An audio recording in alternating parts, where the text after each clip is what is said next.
کرے۔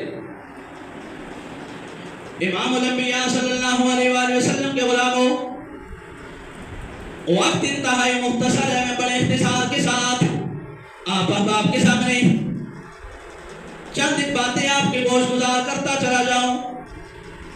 میرے پاک نبی صلی اللہ علیہ وآلہ وسلم نے ارشاد فرمایا جو عورتیں اس دنیا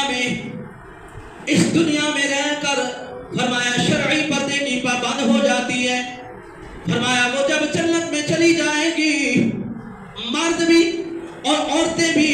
امام الانبیاء صلی اللہ علیہ وآلہ وسلم نے ارشاد فرمایا اللہ رب العزت جنت میں ان کی قیمت کس انداز میں چکائے گا؟ فرمایا اللہ رب العزت ہر جمعے والے دن ان مردوں اور عورتوں کو اپنا دیدار عطا فرمائے گا۔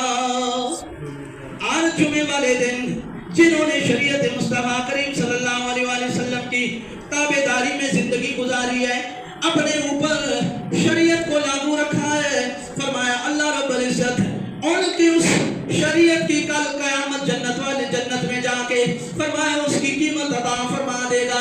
کیسی قیمت؟ نبی رحمت صلی اللہ علیہ وآلہ وسلم نے فرمایا اللہ رب العزت جنت میں انہیں اپنا دیدار عطا فرمائے گا، ہر جمعے کو اپنا دیدار عطا فرمائے گا۔ اللہ رب العزت آواز دے گا، اے مردوں کے لیے اللہ رب العزت الگ اعلان فرمائے گا، فرمایا اے میرے حبیب کی امت کے مردوں، آج تم اپنے گھروں سے نکلو، اپنے ان جنتی محلات سے نکلو جو سونے اور چاندی سے مزین ہے، ان محلات سے نکلو اور اس مخصوص مقام پر پہنچ جاؤ جہاں پر اللہ رب العزت تمہیں اپنا دیدار عطا فرمائے گا۔ اللہ اکبر، کتنی بڑی نعمت! مردوں کے لیے الگ اعلان ہوگا، عورتوں کے لیے الگ اعلان ہوگا۔ مرد اللہ کے دیدار کی طلب سے حاصل کرنے کے لیے اپنے کو سونے اور چاندی کے معاملات کو چھوڑیں گے، اس مقام خاص پر چلے جائیں گے جہاں انہیں اللہ رب العزت کا دیدار نصیب ہوگا۔ مگر جو عورتیں، خوش نصیب عورتیں، دنیا سوچ رہی ہوگی کہ مولا جنت میں صرف مرد ہی تو نہیں آئے، تیرے نبی کی غلامہ بھی آئی ہیں، عورتیں بھی آئی ہیں، آج ان کو بھی تو اپنا دیدار عطا فرما دے۔ اللہ فرمائے گا اے میرے محبوب صلی اللہ علیہ وآلہ وسلم کی عورتوں، تم نے دنیا میں اپنے آپ کو گھروں میں چھپائے رکھا ہے، پردے میں چھپائے رکھا ہے، فرمایا آج بھی ہم تمہیں آواز نہیں دیں گے، یہ بھی نہیں کہیں گے کہ گھروں سے باہر نکل کے آؤ، خاص جگہ پہ آؤ جہاں تمہیں میں اپنا دیدار عطا فرماؤں۔ فرمایا آج بھی تم اپنے گھروں میں ٹھہری رہو، فرمایا اللہ رب العزت اپنی شان شیان کے مطابق تمہیں تمہارے گھروں میں جا کر اپنا جلوہ عطا فرمائے گا۔ فرمایا کہ یہ اس وقت جو حضور علیہ السلام کی غلامائیں ہیں، عورتیں ہیں، امت مصطفیٰ کی، اللہ رب العزت فرمائے گا کہ تم نے دنیا میں شرعی پردے کو محفوظ خاطر رکھا ہے، آج بھی ہم تمہارے اس پردے کو توڑیں گے نہیں، اس کو ختم نہیں کریں گے۔ فرمایا مردوں کو حکم ہوگا کہ تم آؤ اور آ کر مجھے دیکھو، اور عورتوں سے کہا جائے گا تم وہاں پہ ٹھہری رہو، ہم خود اپنی شان کے مطابق تمہارے گلوں میں جلوہ فرمائیں گے۔ فرمایا تم بھی میرا دیدار کرو۔ امام الانبیاء صلی اللہ علیہ وآلہ وسلم کے غلاموں، ایک اور حدیث پاک جس میں نبی رحمت صلی اللہ علیہ وآلہ وسلم نے ارشاد فرمایا جب بے پردہ عورت اپنے گھر سے بے پردگی کی حالت میں نکلتی ہے، اللہ رب العزت کی اس پہ لعنتیں اترنا شروع ہو جاتی ہے۔ فرمایا جب تک وہ اپنے گھر واپس پلٹ کر نہیں آتی، فرمایا اس وقت تک اللہ رب العزت اس پہ لعنتیں اتارتا رہتا ہے۔ لعن اللہ الناظرۃ والمنظور الیہ، فرمایا وہ لعنتوں کے اظہار میں رہتی ہے، اللہ رب العزت کی لعنتیں فرمایا اس میں اترتی رہتی ہے۔ اس لیے امام الانبیاء صلی اللہ علیہ وآلہ وسلم کے غلاموں،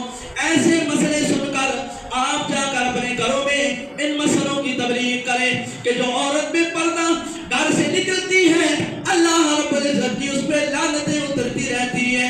جو باپردہ اپنے گھر سے شرم و حیا کا پیکر بن کے نکلتی ہے، فرمایا پھر اللہ رب العزت اس پہ لعنتیں نہیں بلکہ اپنی رحمتوں کا نزول فرماتا رہتا ہے. فرمایا جو بے پردہ نکلتی ہے اس میں لعن اللہ الناظرۃ والمنظورہ الیہ، اور اس پہ لعنت اترتی ہے جو بے پردہ ہو کے نکلے. اور جو پردے میں نکلتی ہے چادر لے کے نکلتی ہے اور اپنے آپ کو ایک بڑی چادر سے ڈھانپ لیتی ہے، بڑی چادر جو سر سے لے کے پاؤں تک، جس سے وہ اپنی حفاظت کر کے نکلتی ہے. امام الانبیاء صلی اللہ علیہ وآلہ وسلم کے غلاموں مجبوراً نکلتی ہے، یعنی کہ سیر سپاٹے کے لیے نہیں نکلتی، پارک میں اور بازاروں میں گھومنے کے لیے نہیں نکلتی، مجبوراً نکلتی ہے. تو امام الانبیاء صلی اللہ علیہ وآلہ وسلم فرماتے ہیں کہ یوں سمجھ لیں کہ وہ چادر میں نہیں لپٹی ہوئی بلکہ رب نے اس کو اپنی رحمتوں میں لپیٹ دیا. رب نے اس کو اپنی رحمتوں میں لپیٹ دیا ہے. وہ اللہ تبارک و تعالیٰ کی رحمتوں کے سائے میں ہے. ایسے پھر اللہ رب العزت ان عورتوں کو ان کے پردے کی قیمت عطا فرماتا ہے کہ جب جنت میں جائیں گی، جنت میں اللہ رب العزت اس پردے کی قیمت یہ عطا فرمائے گا کہ ان کو اپنے دیدار سے مشرف فرما دے گا. امام الانبیاء صلی اللہ علیہ وآلہ وسلم کے غلاموں، آج ہم اپنی بچیوں کا نام سیدہ فاطمہ الزہرا کے نام پہ رکھتے ہیں. ہم کہتے ہیں جی میری بچی کا نام کنیز فاطمہ ہے، میری بچی کا نام عائشہ ہے، یعنی ان پاک بیویوں کے ناموں پہ ہم اپنی بچیوں کا نام رکھتے ہیں. لیکن آؤ نظرہ کبھی ہم نے یہ نہیں دیکھا سیدہ فاطمہ الزہرا سلام اللہ علیہ نے زندگی کیسی گزاری ہے، وقت کیسا گزارا ہے، اپنی عمر پاک کیسی گزاری ہے. حضرت سیدہ فاطمہ الزہرا کا زندگی کا جب آخری ایام آ جاتے ہیں، جب وقت آخر آ جاتا ہے، جب فوت ہونے والی ہوتی ہے، حضرت سیدہ فاطمہ الزہرا رضی اللہ تعالیٰ عنہ آپ کی جو خادمہ تھی وہ حضرت سیدنا صدیق اکبر رضی اللہ تعالیٰ عنہ ماں کی زوجہ محترمہ تھی. آپ کی خادمہ حضرت اسماء بنت امیس رضی اللہ تعالیٰ عنہ، فاطمہ بنت امیس رضی اللہ تعالیٰ عنہ، جو کہ حضرت سیدنا صدیق اکبر رضی اللہ تعالیٰ عنہ کی زوجہ محترمہ ہے، حضرت فاطمہ الزہرا کی خادمہ ہے. ان کے گھر میں برتن دھوتی ہے، ان کے کپڑے دھوتی ہے، دیگر جتنے بھی کام ہے سر انجام دیتی ہے.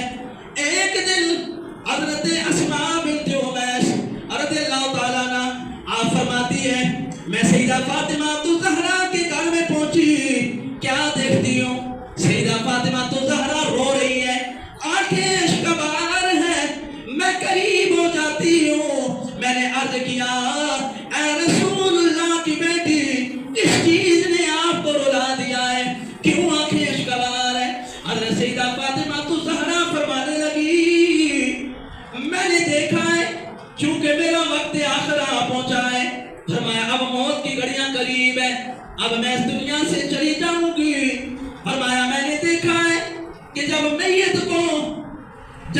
کو غسل دے کر فرمایا اس چارپائی پہ ڈالتے ہیں، اس چارپائی پہ ایک چادر ڈال دی جاتی ہے جو میت کے ساتھ لپیٹ دی جاتی ہے.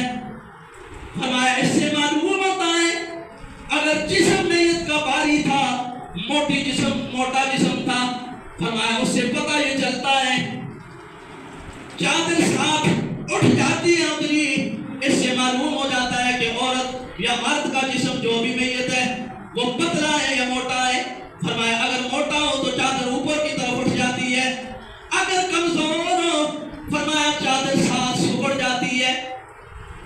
فرمایا میں رو اس لیے نہیں ہوں، مجھے اب فکر ہے کہ مرنے کے بعد اگر میری چارپائی کو بھی ایسے ہی تیار کیا گیا، فرمایا پھر تو میرے جسم کی ساخت لوگوں کو معلوم ہو جائے گی.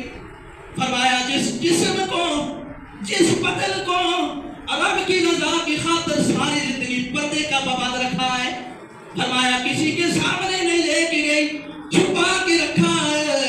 فرمایا مرنے کے بعد اگر دنیا دیکھے، فرمایا میری تو یہ پریشانی بنی ہوئی ہے، میں نہیں چاہتی کہ مرنے کے بعد بھی کسی کو معلوم ہو سیدہ فاطمہ الزہرا کا اللہ نے جسم کیسا بنایا ہے۔ اللہ اکبر۔ آج ان کی شرم و حیا اور پردہ دیکھیں، ہم آج ان کی باتیں کرتے ہیں لیکن ہمارے گھروں میں نہ وہ غیرت ہے، نہ وہ حیا ہے، اور نہ ہی وہ پردہ ہے۔ حضرت اسماء بنت حمیس رضی اللہ تعالیٰ عنہ آپ قریب ہوئی، فرمایا آپ پریشان نہ ہو، اس کا حال بھی میرے پاس موجود ہے۔ بلند آواز سے کہتے ہیں سبحان اللہ، اس کا حال بھی میرے پاس موجود ہے۔ آپ فرمانے لگی کہ جب میں حضرت علی المرتضیٰ کی بابی ہوا کرتی تھی، حضرت علی المرتضیٰ کے بڑے بھائی حضرت جعفر کی بیوی تھی، فرمایا ہم نے ہجرت حبشہ جب کی ہے، اب حضرت جعفر یہ علی المرتضیٰ رضی اللہ تعالیٰ عنہ کے بھائی ہے۔ فرمایا جب حبشہ میں ان کی بیوی تھی، اب یہی حضرت اسماء جب حضرت جعفر فوت ہوئے جنگ موتا میں، ٹھیک ہے، وہ حضرت علی المرتضیٰ کی بابی جو ہے وہ حضرت سیدنا صدیق اکبر کے نکاح میں آئی ہے۔ اس کے بعد جب مولا سیدنا صدیق اکبر کا وصال ہوا، پھر وہ علی المرتضیٰ کے نکاح میں آئی ہیں۔ اس سے پتہ یہ چلتا ہے کہ جب وہ حضرت جعفر کے گھر تھی تو حضرت جعفر رضی اللہ تعالیٰ عنہ کے گھر میں عظمت سیدنا صدیق اکبر بیان ہوتی تھی، اس لیے انہوں نے حضرت جعفر کے بعد اپنے سر کا تاج اور اپنے لیے شوہر اگر پسند کیا ہے تو وہ سیدنا صدیق اکبر کو پسند کیا۔ ہم نے کہتے ہیں ان کی آپس میں نفرت تھی، بھائی یہ نفرت ان میں نہیں تھی، ہمارے اندر نفرت ہے۔ اور جب سیدنا صدیق اکبر کا وصال ہوا، یہی حضرت سیدنا صدیق اکبر کی بیوہ حضرت اسماء رضی اللہ تعالیٰ عنہ یہ سیدنا علی المرتضیٰ کی بیوی بن گئی ہے۔ اس سے پتہ یہ چلا کہ سیدنا صدیق اکبر کے گھر میں مولا کائنات علی المرتضیٰ کی عظمتیں بیان ہو رہی ہیں۔ اس لیے سیدنا صدیق اکبر کے بعد اگر انہوں نے اپنے سر کا کسی کو تاج بنایا ہے، وہ جناب مولا مرتضیٰ رضی اللہ تعالیٰ عنہ کو بنایا۔ جناب حضرت سیدہ اسماء رضی اللہ تعالیٰ عنہ آپ فرماتی ہیں اس مسئلے کا حل ہے۔ فرمایا اے فاطمہ الزہرا آپ پریشان نہ ہو، فرمایا تیرے پاس کیا حل ہے؟ فرمایا میں نے ہجرت حبشہ میں دیکھا ہے، فرمایا جب کوئی عورت فوت ہو جاتی ہے، جب کوئی عورت جس کی ڈیتھ ہو جاتی ہے، موت واقع ہو جاتی ہے، فرمایا اس کی میت کو جب جس چارپائی پہ رکھا جاتا ہے، فرمایا اس کے چاروں کونوں میں 4 چھڑیاں لگا دی جاتی ہیں۔ بولو نا یار، 4 چھڑیاں لگا دی جاتی ہیں۔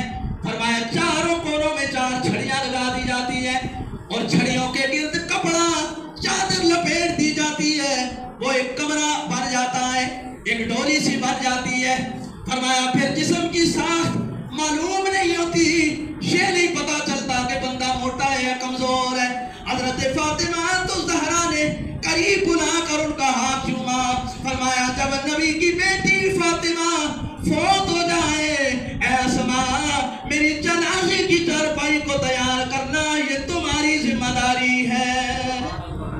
فرمایا جب میں فوت ہو جاؤں مرنے کے بعد، فرمایا کہ یہ چادر بنانا یہ تمہاری ذمہ داری ہے، یہ میت کی فرمایا کہ یہ چارپائی بنانا یہ تمہاری ذمہ داری ہے۔ فرمایا میرا شرم اور میری حیا اور میرا پردہ اس چیز کی اجازت نہیں دیتا کہ مرنے کے بعد بھی میرے جسم کی ساخت اور سٹرکچر بھی کسی کو معلوم